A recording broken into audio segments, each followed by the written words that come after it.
Today's episode is sponsored by Midwest Fire. For more than 20 years, Midwest Fire has been manufacturing high-quality tankers, tanker pumpers, and fire rescue vehicles in the United States and Canada. Keeping firefighters safe while enhancing their capabilities is what they do best. To learn more, go to MidwestFire.com.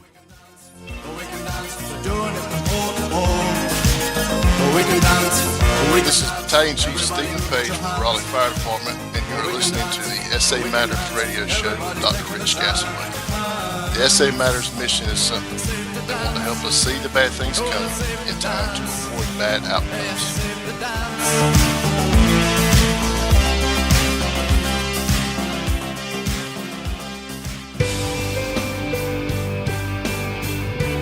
Hello and welcome to episode 46 of the Situational Awareness Matters radio show.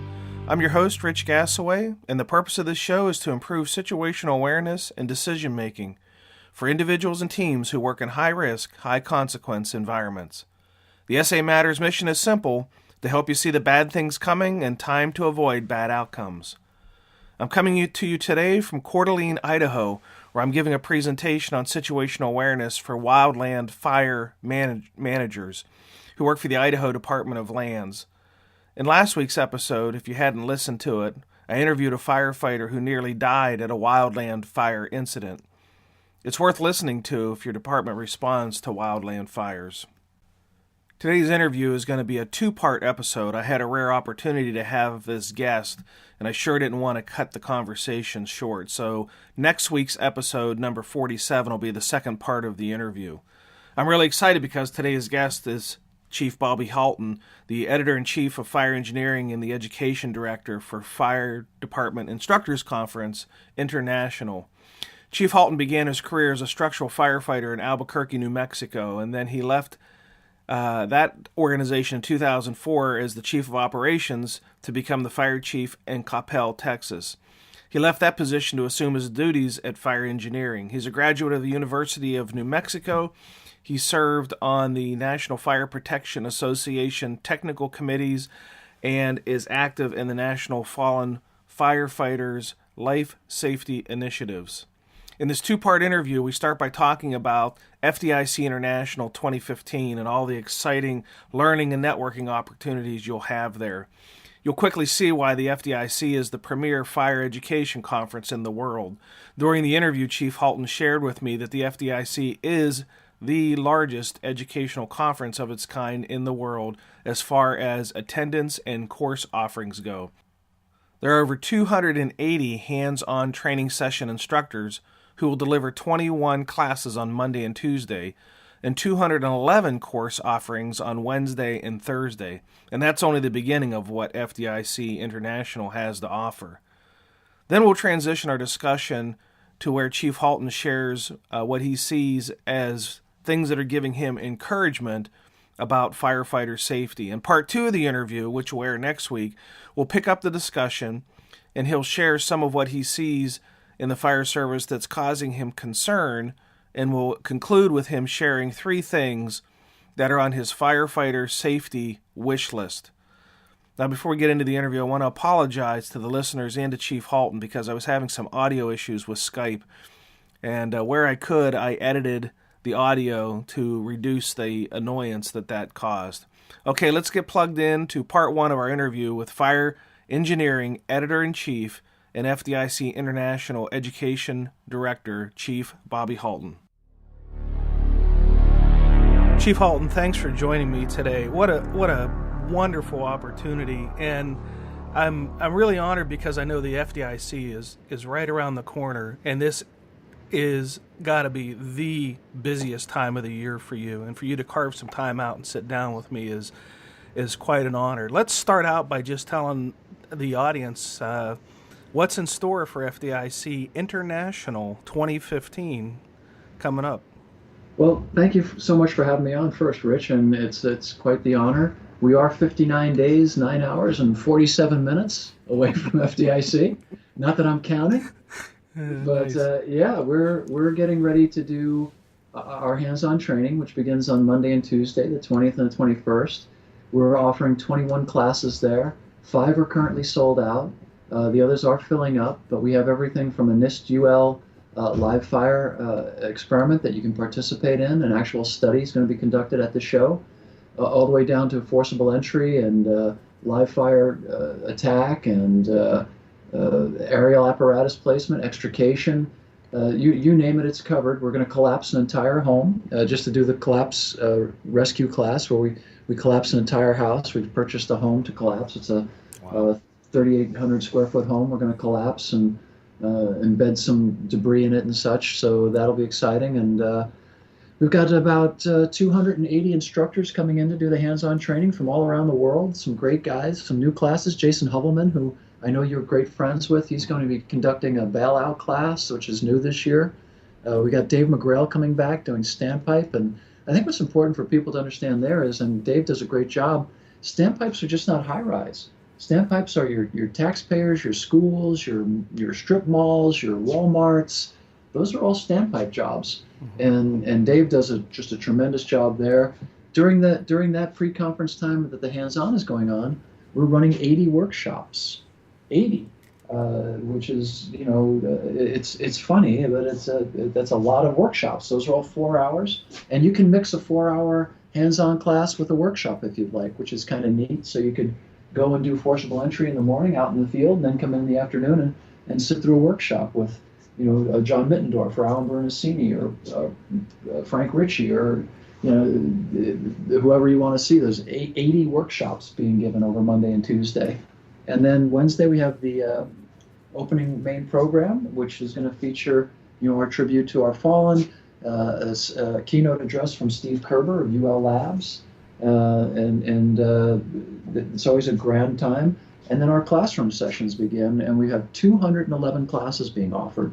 Wow. And at FDIC, 211 classes between Wednesday and Friday morning. And there are no repeats, and there's no repeat instructors.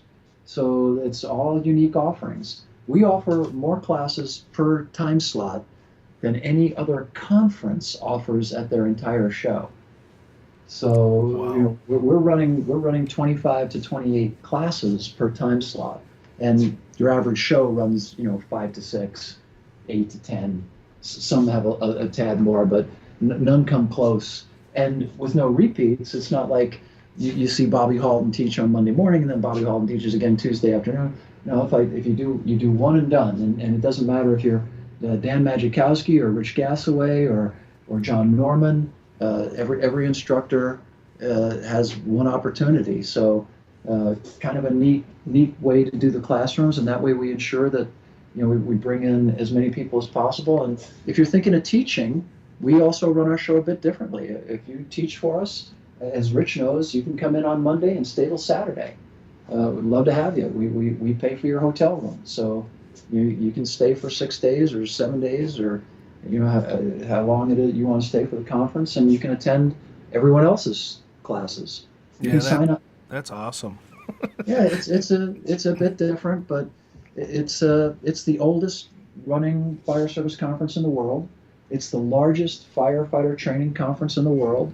It's the largest training conference in the world. In other words, it does the amount of classes and activity and instructors makes it the largest training conference in the world. So it's a really, really, and I have very little to do with it. And to be honest, I mean, I just take all the credit. I'm like the ringmaster. There's 1,000 people that put the show together, but it's really a show. What makes FDIC unique is it's really a show that's constructed by firefighters. So if you look at the show, they're not all friends of Bobby Halton's or Rich Gassaway's or any of my other buddies. There's an advisory board of about 70 people, and they get to review the classes in segments. We get about 1,200 requests to present every year, and those are the people that select the instructors. And so it's really a show that's for firefighters, about firefighters.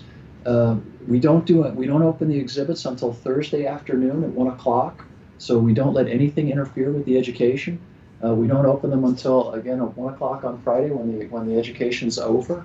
So, and then we have something going on every night, from the Firefighter Cancer Support Network Comedy Night, which is on Tuesday, which is just an amazing event to go to, and all the money goes to firefighter cancer. On Wednesday, We've got the Fool's Bash. On Monday night, I apologize, we've got the Welcome to Indy party. On Wednesday is the Fool's Bash. On Thursday, you've got the 5K Fun Run and Stop, Drop, Rock, and Roll.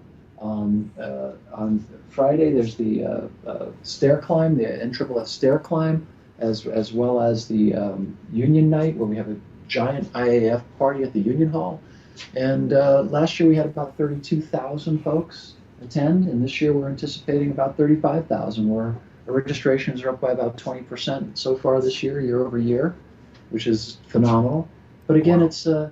It's also a non-ideological conference. In other words, there's no agendas, and Rich and I are probably going to talk about that a little bit later on in this podcast. But there's no agendas. Every opinion is welcome and respected. Everyone's on an equal footing, and it's a chance to network and exchange like no other. It's literally the event has a life of its own and a personality of its own, and it's non-judgmental.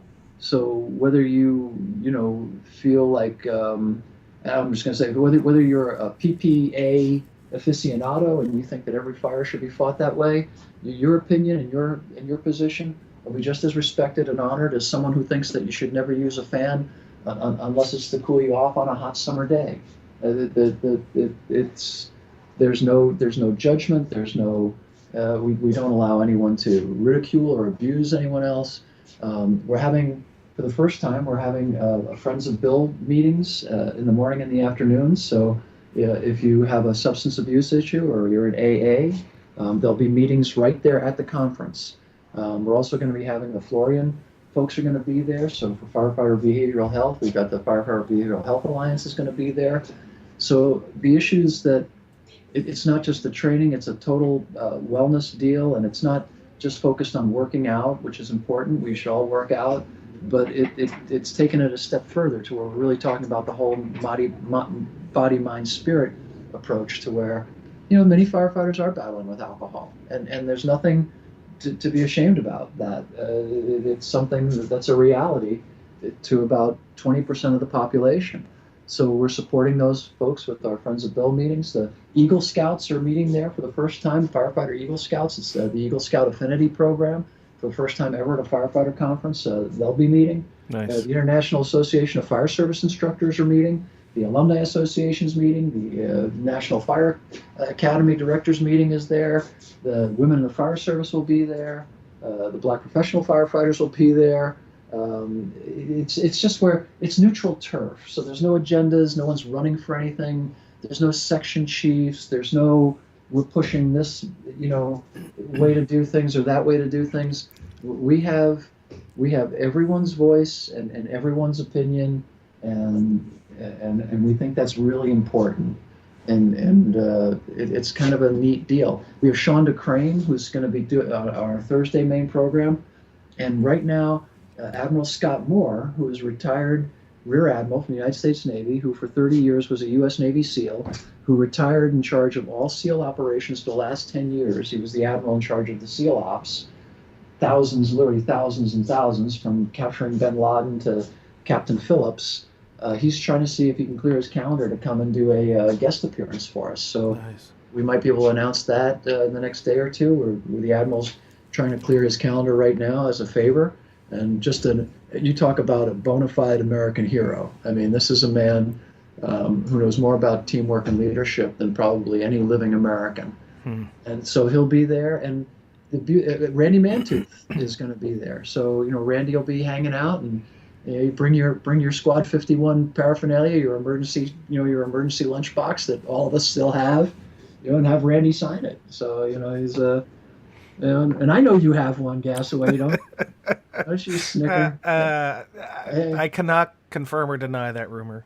Hey, I got one. Hey, I remember in paramedic school back in the 70s when I went through paramedic school was literally like 6 weeks. If it was even 6 weeks, I don't know. We learned less in paramedic school than the kids do in EMT today. But I remember trying to learn how to flip the 2 amps of bicarb, with your thumbs like Randy Mantooth did. Yeah, right. Right. Because it was just so cool to do. But when you think about that, people always say, we don't change and blah, blah, blah. We used to start a code by giving the poor person having the code 2 amps of bicarb. Mm-hmm. Now, if they had done that to Jesus, there would have been no resurrection. You can't beat that. I mean, just kidding there, obviously. It's Lent. That's probably an awful joke to make during Lent. But you know what I'm saying? I mean, but now look at what we're doing. And Rich, every now and then I'm about to rant, but just to rant for a second, when you and I began doing EMS, it was all about oxygenating the brain. So we focused on breathing. That was it. Focus on breathing, right? Mm-hmm. Well, what is it now? Now it's circulation. It's all on compressions. Mm-hmm. So, I guess the message there is don't throw out your skinny ties. I cannot confirm or deny that I have skinny ties. Well, or that my lunchbox is sitting by them. I remember sitting in college, and I was in college in the early 70s, late 60s, and the cover of Time magazine in 1971, 72 had the coming global ice age. Well, now it's global warming, but I'll guarantee you, as night follows day, in 20 years, we'll be back to the ice age. And the reality of it is the planet's been getting warmer since the mini ice age occurred back in the 12th century and the 13th century, and we've been warming since the 14th century. The best grapes in the world used to grow in England. Well, they don't grow there anymore, buckaroo. Mm-hmm. So it's funny, and science is always evolving. So it's fascinating. But at FDIC, 15 international instructors.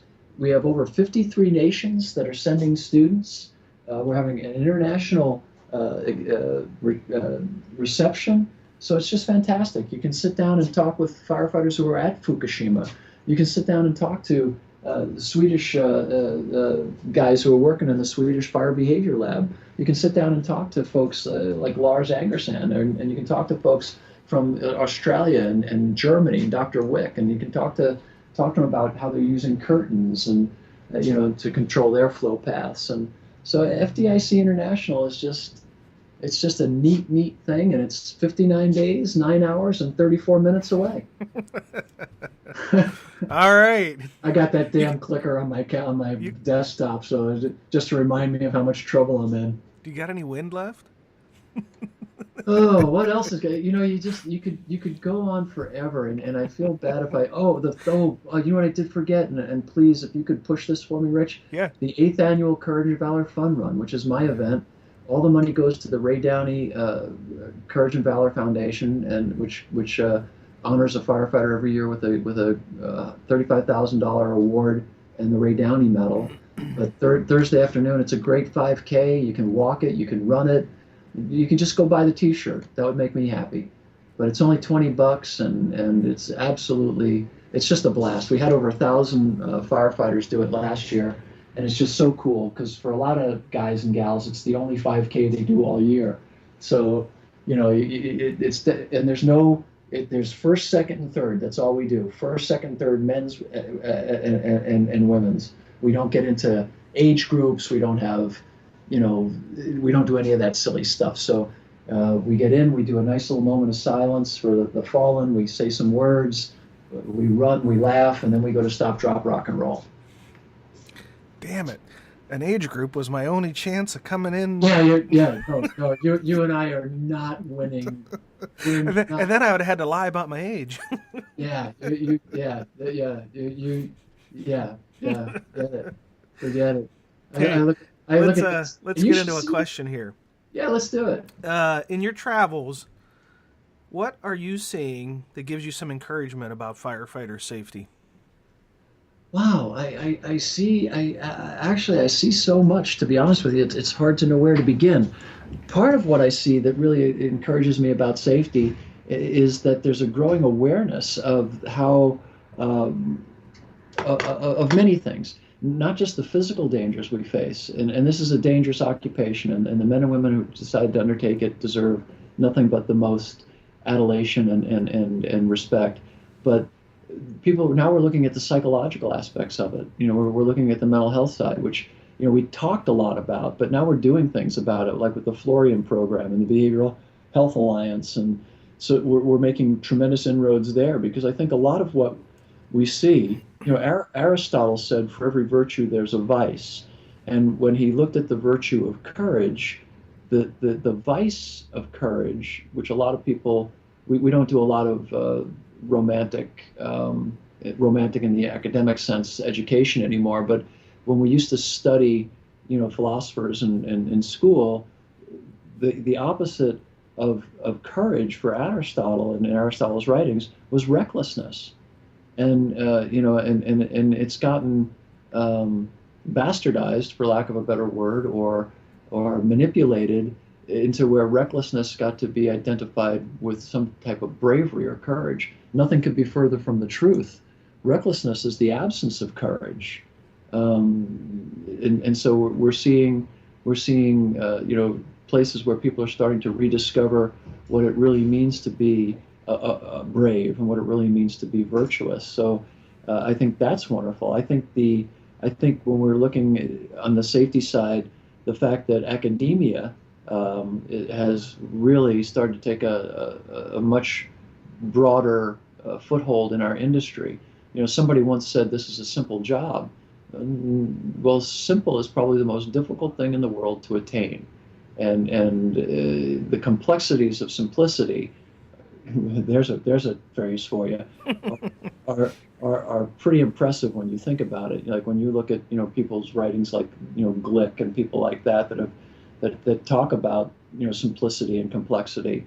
It's not that far apart when you look at the descriptions. So I think in terms of what's making me feel better about safety, the engagement of our folks across the broad spectrum, whether they're 60 years on the job, and I know some folks with 60 years on the job, or whether they're 60 days on the job, the enthusiasm is the same. And I also see a resurgence in volunteerism, which makes me extremely, extremely excited. Do you think that, in general, the average firefighter on the street, and maybe even up a level to a company officer, are we as an industry getting to the point where we are willing to accept science more than, say, anecdotal evidence or opinion? Are we getting to the point where science means something, even if it's contrary science? Well, that's a great question, and I would have to phrase it this way. We have always accepted science, and even when it was anecdotal, that's how we created science. If you go back to Newton and Descartes, who gave us the scientific method, or you go back to the 17th century, which is when those two cats were out there, and God bless Sir Isaac Newton, we couldn't have gotten to the moon without him. Great guy, but he had some theories that were wrong. His orbits were circular. We know they were more elliptical, but his concepts were sound. But if you look at him, he didn't know anything about nanoparticulate matter or subatomic particles or anything like that. So he only knew what he knew. So his science in that day was spot on. We talked today about flow paths, which is great, and I always like to point out that kind of the whole flow path thing started here with the NIST and UL guys, right? People would say that's a correct position to have, and great stuff. But a British guy wrote about it, and he said that on the observance of a fire, it's been noted that all doors and windows should be kept shut, because a fire has often been noted to travel from the first floor to the third floor, leaving the second floor virtually untouched because of a window or a door being left open. And air tracks, of course, they have to use a different word. Can't say flow path. He said air tracks will move the products of combustion and heat, to the third floor. Well, the guy who wrote its name was James Braidwood, and he wrote it in 1866. So, I think that was the science of the day. When I came on, we studied people like O'Hagan and Freed, and they wrote about door control. There was in the time it was a man, but the doorman was a position where you controlled the door. So again, don't throw out your skinny ties. Things are going to go one way or the other, and I think that we drifted away from that. We talk about the normalization of deviance or drift into failure. We drifted away from that as our PPE and stuff improved. Door control and things like that became less important because the products of combustion hadn't gotten to the critical mass fuel load that they are today. the polycarbonate stuff was around, which has been around since the late 40s, early 50s, really didn't dominate the landscape until probably the mid 80s and 70s. I can still remember being a kid in the 50s, sitting on horsehair and cotton and things like that. But that has been replaced now with open cell foam and covered materials. So I think that we have always embraced the science and technology. There's no industry that's been more adaptable, more pliable. I started off wearing 3/4 boots, and I scoffed when people said someday I'd be wearing bunker pants instead of 3/4 boots. We had our open coats and rolled the tailboard. Well, nobody does that anymore. We're in fully encapsulated suits, and we're sitting there seat belted in our cabs. We learned like the rest of society has learned. And I think that it's a construct that people have come up with in order to, I think, aggrandize themselves, that they're the enlightened ones, because they lack that experience. So they need something to enamor their credentials with, so they consider that they make people think that they're brighter than everybody else. But I think there could be nothing I think belays one's ignorance more than to use the phrase 200 years of tradition unimpeded by progress. Because I can show you you show me a year in the fire service since 08 AD when Emperor Augustus created us. You show me 09 AD and I'll show you the progress they made then. You show me 1963 to 64 and I'll show you what Leo Stapleton was doing in there. You show me 2008 to 2009 when I had Dan Majikowski and Steve Kerber teaching for me at FDIC, and I could have held the class in a phone booth. And now, just because we're looking at it this way, and remember, it's not settled science, it's science. So in other words, it's going to keep evolving and evolving and evolving. And a lot of what we're embracing now, 20 years from now, we may find out to be contrary or flawed, or because that's the nature of science. We'll learn better ways to evaluate. We'll learn more about the heat. To quote Dan Majikowski, we really don't know how water works. So, we've got a lot to learn. I mean, we've got a lot to learn. And I think that we've always embraced science. I think we've always embraced technology. I think we've always embraced change.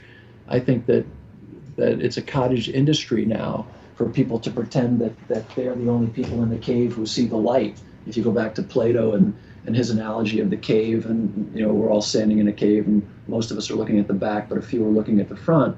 Well, those who claim to be looking at the front generally have their heads buried in bat guano, and the ones who claim to be ignorant are generally the ones who are looking right into the light.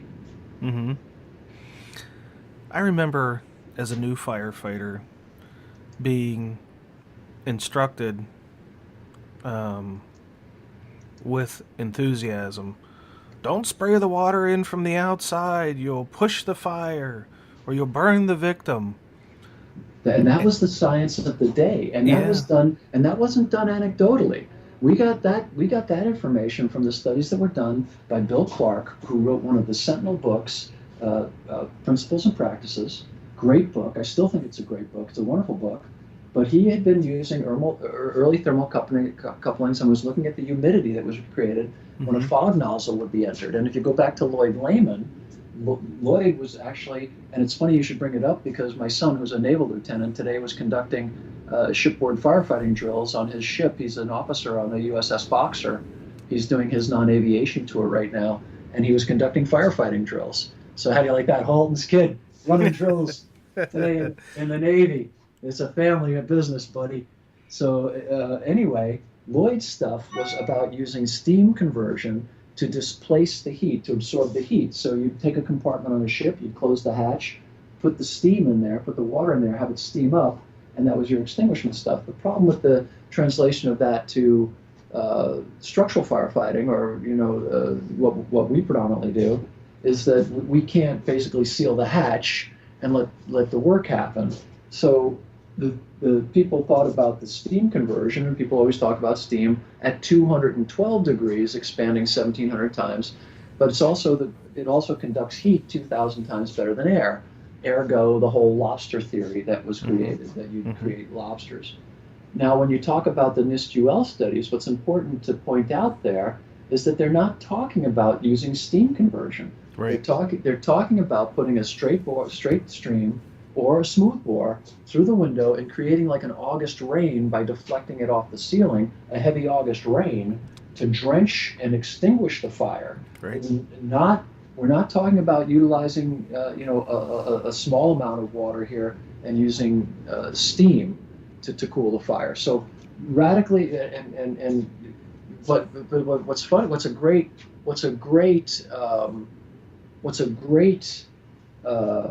takeaway from this is that what you were taught back then, and I was taught also, was the science of the day. Right. And as night follows day, 20 years from now or 10 years from now, what we're embracing today may have parts of it that people are going to say, not such a good idea. Mm-hmm. And that's okay. It's okay. You think about the paramedicine of the day from when we were early medics to what paramedicine is today. Oh my God. And how science has advanced our knowledge, and with our knowledge advanced our skill. It's amazing. I got to watch a medic crew recently. I'd happened to be, in a civilian position and observe the medics taking care of a cardiac arrest in the Detroit airport. And I just kind of stood back and watched. I mean, I happened on it. It was already, the medics were there and the code was in progress. But I looked at what they were doing and I thought, man, things sure have changed. One, they weren't popping the caps off the bicarb. Yeah, well, we were talking about impersonating Randy Mantooth. Yeah, right. But and we were talking earlier. Rich and I were. I don't know if we were on the record then, but we talked about the fact that CPR used to be all about oxygenating the brain. So it used to all be about the airway, and people used to say, maintain the airway, don't worry about compressions. Well, now it's do the compressions, don't worry about the airway. Mm-hmm. So again, don't throw out your skinny ties. I mean. It's fascinating, and what I think, what's so important to me, and I've been obsessed with it for a long time, and not that I'm just odd that way, but I really think, and to go back to your original question about safety and about science, is that we're really starting to understand that it's maybe more important what we mean to society than what we do. In other words, we represent an idea, much like America represents an idea to the rest of the world, that's unique. In other words, what we do and what we've sworn to do is unique. We'll risk our lives for total strangers, and we'll give up our time on Earth in order to buy time for someone else. And it's the throwing yourself on a grenade honor that we really need to protect, and that we really need to value, and that we really need to ourselves honor, and I think we're recapturing that, because for a long time it got to be about a cult of personalities, and it got to be about self-aggrandizement, but the basic tenets of the honor code, I won't lie, cheat, or steal, or tolerate those who do, are coming back. And people are looking at people's pedigree, and people are saying, well, people are looking at people's character. You and I were raised in a cult of accomplishment, not a cult of character. We were raised when it was more important to solve a problem than how you solved a problem. And you see it reflected in our modern political class, where it's winning at all costs, that the Saul Alinsky's of the world, where they destroy people because people destroy easier than ideas, and we're seeing where all of that is being rejected now by people, and people are waking up to that, and they're saying, no, wait a second, character does matter, and we shouldn't exploit people, and we shouldn't demean people, and just because someone disagrees with us doesn't make them a bad person. I'm a Roman Catholic. I'm a practicing Roman Catholic. I got my ashes yesterday, and I was proud of it, and I'm proud of my faith. But I'm equally proud of my friends that are Jewish and Muslim, and I go to the Middle East a great deal, and I've got great friends, people who I absolutely love, who are Muslim, and I've got great friends who are, Jewish, and I even have Well, not a lot, but I've got a few friends that are atheists. I find them hard to take. I'm just kidding. I got to be a little honest there. I gotta throw a little honesty under the bus. When I look around the world and I have my friends tell me they don't believe in God, I'm like, really? You think this is just a cosmic fart? Because then who created the cosmos? So it's the singularity thing that I'm still, and God bless them. I mean, I think they're wonderful people too. I'm just having a little fun, but I think that. Isn't it ironic that you say God bless the atheist? Yeah, no, and I mean it too. That's probably the funnier part about it. I mean it. Yeah, God bless them. So. What are you seeing out there that's causing you concerns? Okay, we're going to conclude part 1 of our interview here, and we'll pick it back up next week with Chief Halton as he shares what he's seen in the fire service that's causing him some concern, and then we'll conclude with him sharing 3 things that are on his firefighter safety wish list. Before I close the episode, I want to take a moment to thank some of the recent program hosts. Your efforts to bring the situational awareness and decision-making classes to your region are greatly appreciated. The Michigan Fire Chiefs Association, the Terre Haute Fire Department, the Indianapolis Airport Fire Department, and the Idaho Department of Land's Wildland Situational Awareness Program. As a reminder, the SA Matters Tour stops in Loveland, Colorado for a 2-day event, March 14 and 15, sponsored by Midwest Fire. That's the same company that sponsors the SA Matters radio show, so thanks to Midwest Fire for your commitment, not only to building great fire trucks, but for being such an avid supporter of firefighter safety.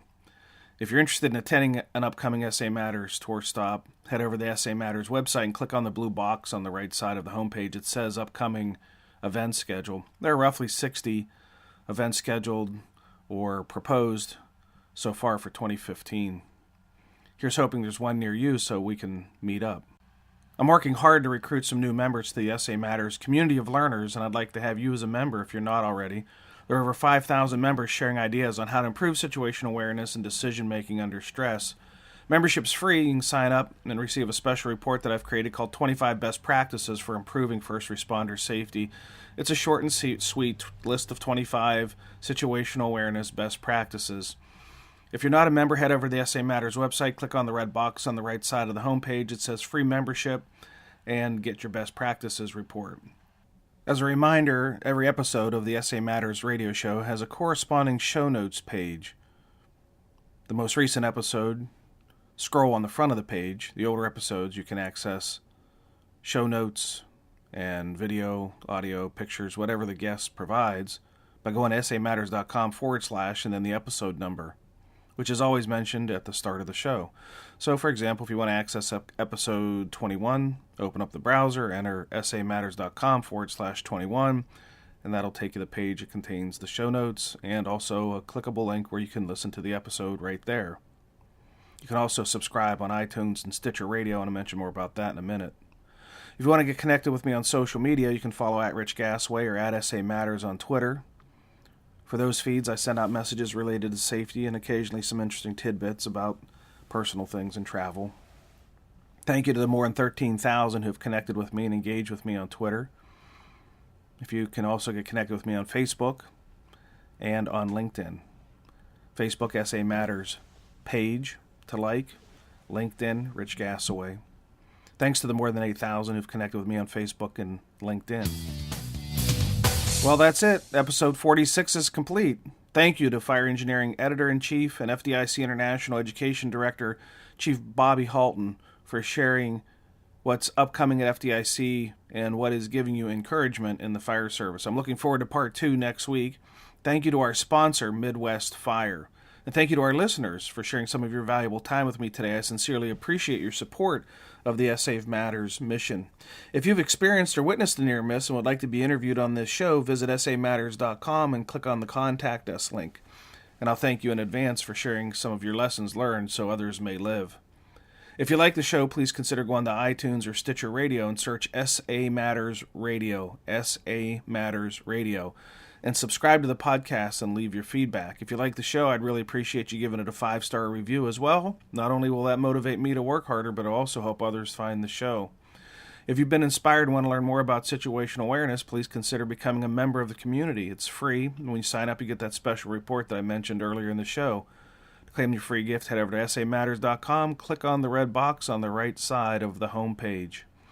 Be safe out there, and may the peace of the Lord and strong situational awareness be with you always.